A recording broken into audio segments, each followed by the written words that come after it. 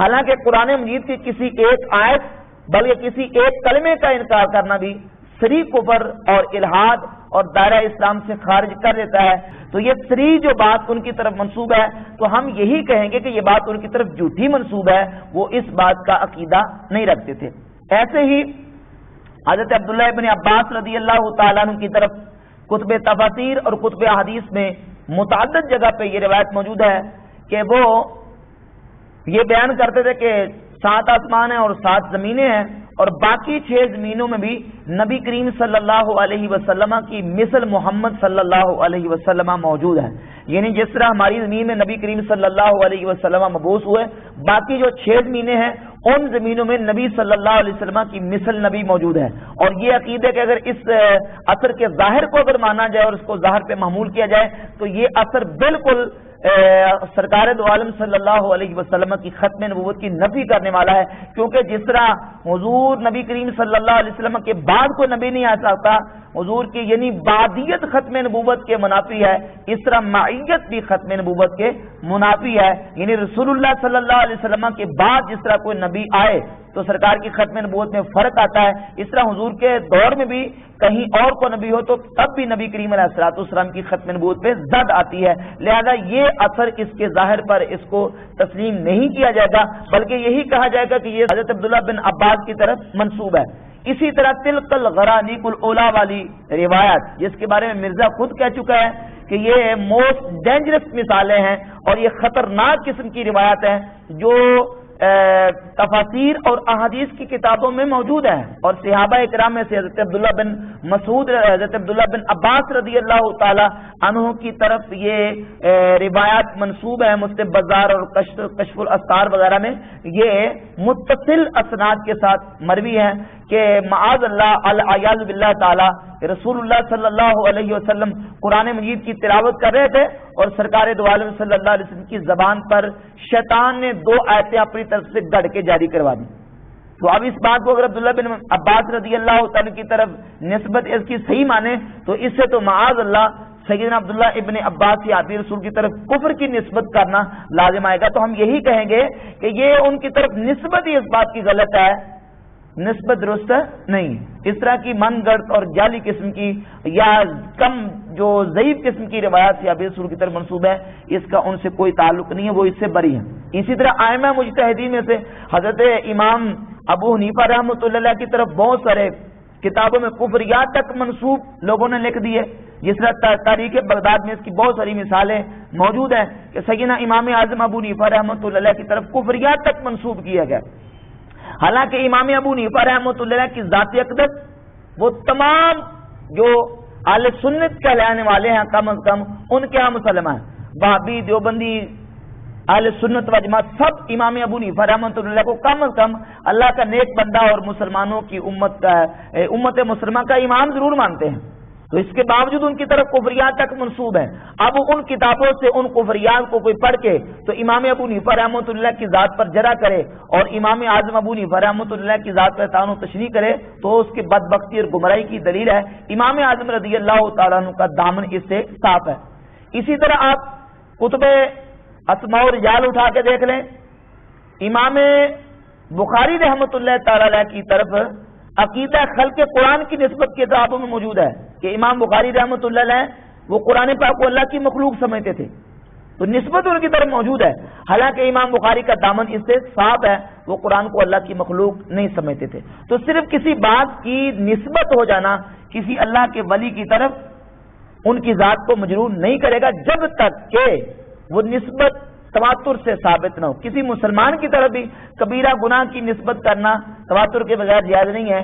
یہ جا کہ وہ مسلمان شخصیت جن کی ولایت کلمہ پڑھنے والے تقریباً تمام فرقوں کے ہاں مسلمہ ہے کہ اگر کوئی ایسی بات بزرگان دین کی طرف منسوب ہو تو اس کی نسبت کو غلط کہیں گے. اگر نسبت کو غلط نہیں کہنا تو پھر حضرت عبداللہ بن مسعود کی طرف جو قرآن پاک کی 2 صورتوں کے انکار کی نسبت ہے اس کو صحیح مان کے پھر ایمان باقی رہے گا. امام بخاری کو کیا خلق قرآن کا قائل مانو گے؟ کیا شیخ حضرت عبد القادر جیلانی رضی اللہ عنہ کی انہیں طالبین کے اندر جو تمہارے عقیدے کے مطابق شرک ہے اس شرک کو مان کے شیخ عبد القادر جیلانی کو کافر کہو گے؟ یا اسی طرح دیگر امام اعظم ابو حنیفہ رحمۃ اللہ علیہ یا دیگر محدثین اور اکابرین امت کے خلاف جو متعصبین اور معاندین کفریات تک منسوب کی ہے، ان کفریات کو نسبت صحیح مان کر کیا ان کی ذوات اقدس اور ان کی جو ذوات مبارک ہیں ان پر طعن و تشنیع کرو گے؟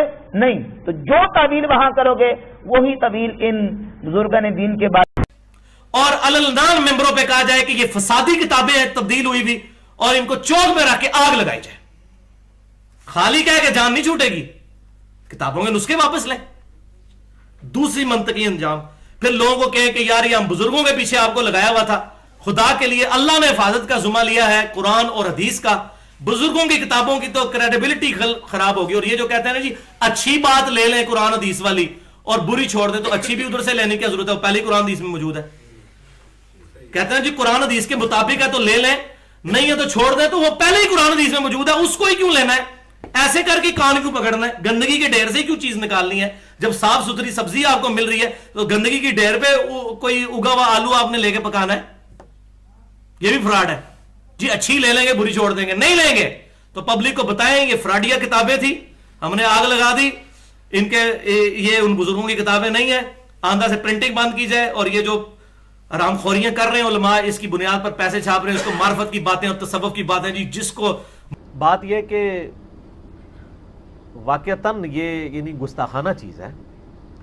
پیغمبر کے بارے میں یہ امیجن نہیں کیا جا سکتا کہ وہ خودکشی کی کوشش کریں گے۔ یہ صحیح بخاری میں جو حدیث ہے نا، یہ حدیث کے الفاظ جو ہے نا یہ متصل سند کے ساتھ نہیں ہے۔ کے بارے میں آپ کہتے ہیں کہ اس کو چراہے میں رکھ کے آگ لگا دینی چاہیے اور اس کو پبلش نہیں کرنا چاہیے، اس کو بند کر دینا چاہیے، تو اب باپی نہ بنے، اب یہ فیصلہ صحیح بخاری کے بارے میں سنا کے دکھائے ہیں ذرا۔